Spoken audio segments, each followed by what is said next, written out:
During testimony today from Secretary of State Condoleezza Rice, the president's Iraq escalation plan ran into a buzzsaw of criticism, led most harshly not by a Democrat, but by a Republican, Nebraska Senator Chuck Hagel. I think this speech given last night by this president represents the most dangerous foreign policy blunder in this country since Vietnam, if it's carried out.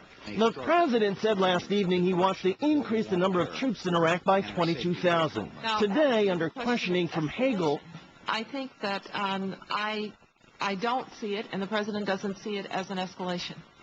What he sees Putting is 22,000 new troops, more troops in, is not an escalation? Would you call it a decrease? And billions of dollars more that you need? I would call it, Senator, an augmentation that allows the Iraqis to deal with this very serious problem that they have in Baghdad. Rice then testified that most U.S. casualties in Iraq are not because the U.S. is trying to tamp down sectarian violence. They're not because we are caught in the middle of crossfire between Sunnis and Shia. Madam Secretary, that's just not true. Well, Senator, that is not true. Senator, if you allow me to... Several Democrats were so taken aback by Rice's testimony, their simmering frustrations with the Bush administration exploded. It is time to use the power of the purse to bring our troops out of Iraq. Russ Feingold said Iraq had made America less safe and our enemies more powerful, and he dared Rice to disagree. Well, I think the diversion of attention from the most important problems in the world has everything to do with this terrible mistake. Let's try something that I think is more direct. What about our military?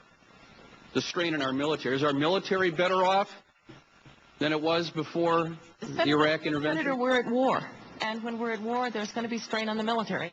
Democrat Barbara Boxer angrily noted the administration was refusing to provide an estimate of the future sacrifice. Senator, I think it would be highly unlikely for the military to tell the president we expect X number of casualties because of this augmentation of the forces. That word again, augmentation, seemed to get under the skin of several senators.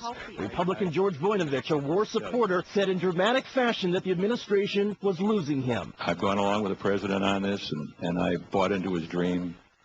And at this stage of the game, I don't think it's going to happen. Last night, President Bush said, I've made it clear to the Prime Minister and Iraq's other leaders that America's commitment is not open-ended.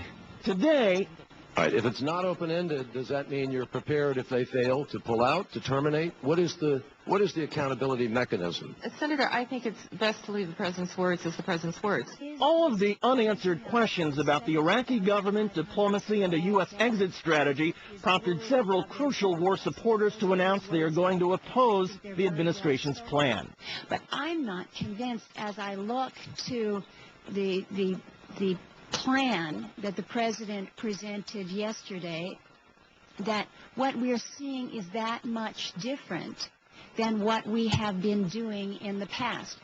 I have supported you and the administration on the war, and I cannot continue to support the administration's position. Not one senator on the committee expressed support for the Iraq escalation. And now it's not even clear if Republican leader Mitch McConnell will have the support he is looking for to sustain his threatened filibuster and block a vote against the White House next week. I'm David Schuster for Hardball in Washington.